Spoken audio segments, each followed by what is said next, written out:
Carbohydrates, and in particular, the sugars that make up carbohydrates, are not created equally.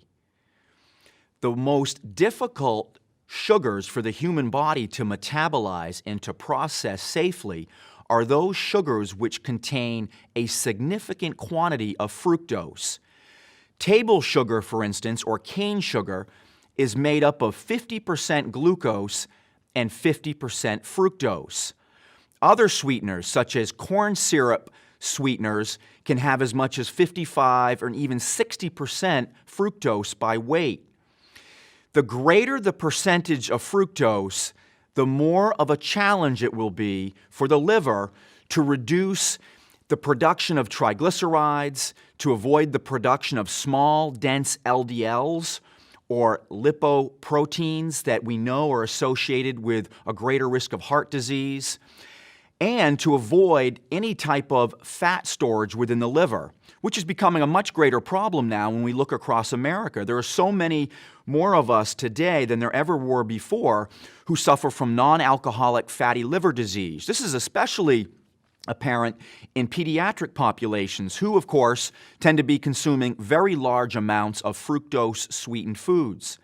So fructose is the absolute most important sugar to keep tabs on and to make sure that an individual or a patient in particular is avoiding for the most part. Having foods which are heavily sweetened typically is going to result in a higher production of triglycerides by the liver, as the liver really struggles to metabolize a modest amount of fructose in the diet. Glucose, on the other hand, is much more safely tolerated or metabolized by the liver. Therefore, having starchy root vegetables as a source of carbohydrate in the diet is much safer overall than having fruit juice or fruit juice sweetened products.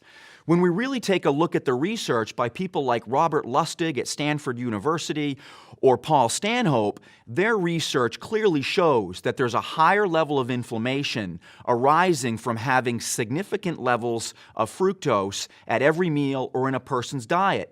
And in some cases, those levels can be as low as 10 or 12 grams per meal.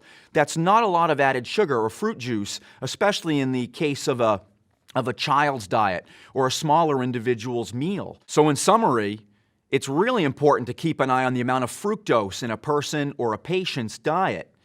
If you're able to keep fructose levels much lower than, let's say, glucose, in the end, you'll have a healthier liver, less inflammation, a better microbiome, and overall a much higher level of health.